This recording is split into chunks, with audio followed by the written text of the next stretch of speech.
All right, let's talk about cardio. What if I told you that the single most effective type of cardio for a long, healthy life wasn't about going all out, beast mode in the gym? What if it was actually, well, kind of boring?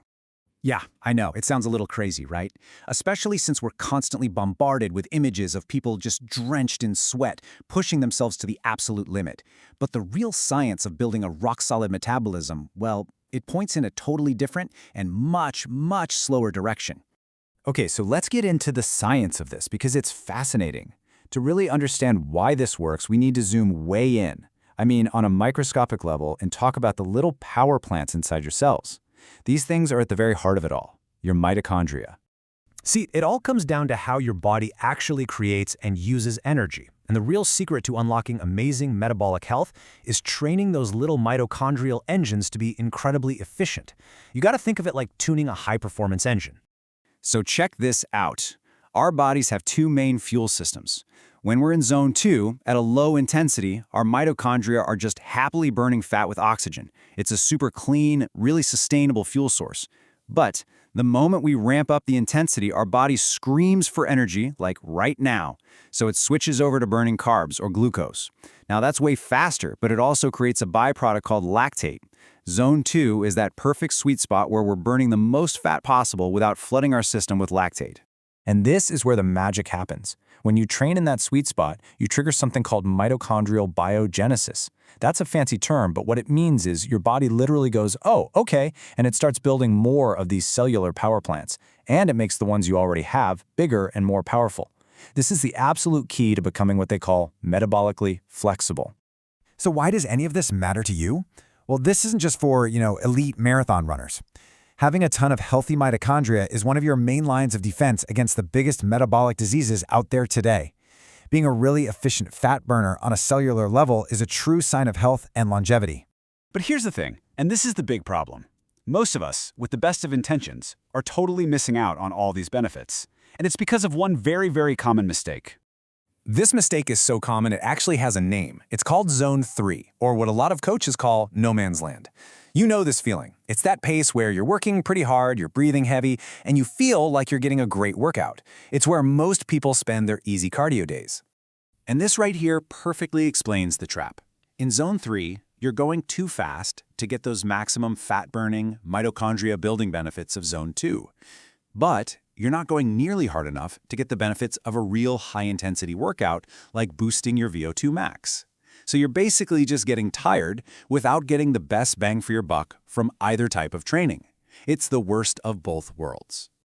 So, just take a second and be honest with yourself. Does this sound familiar?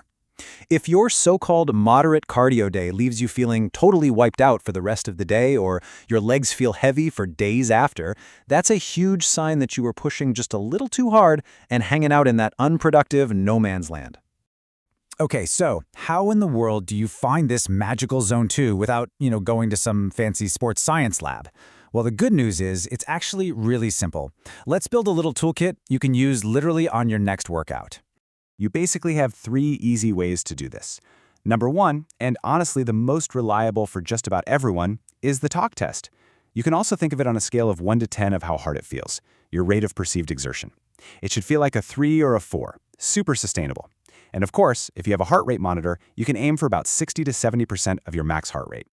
I absolutely love this quote because it just nails it. You should be able to carry on a full conversation, speak in complete sentences without gasping for breath. But the person you're talking to should still be able to tell, yeah, you're definitely exercising. That's the sweet spot. All right, so you know what Zone 2 is. You know how to find it. How do you put this all together into a weekly plan? Well, a lot of the top longevity experts out there recommend a really clear structure. It's built on what's called the 80-20 rule. And this chart just says it all, doesn't it? A whopping 80% of your total time doing cardio each week should be spent in that steady, easy, boring Zone 2. That other 20%, that's for the really hard stuff. Zone 5, to push your top-end fitness. The huge foundation, though, is built slowly. So what does that 80% look like in the real world? The goal you want to shoot for is somewhere between 150 and 300 minutes of Zone 2 training every single week. And here's a really important detail. The length of your sessions really matters. You want to aim for at least 45 minutes per session, maybe even longer. And why is that? Because it takes those little mitochondrial engines a good 10 to 15 minutes to really warm up and get going at peak fat-burning capacity. So longer sessions mean more time in that super productive state. This is maybe my favorite analogy for this whole idea, because it just captures the entire philosophy so perfectly.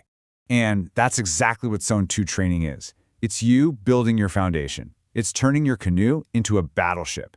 It's not the sexiest, most exciting work, I get it, but this slow and steady effort is the essential work that builds your aerobic engine, fights off metabolic disease, and ultimately supports every other fitness goal you have for a much longer and much healthier life.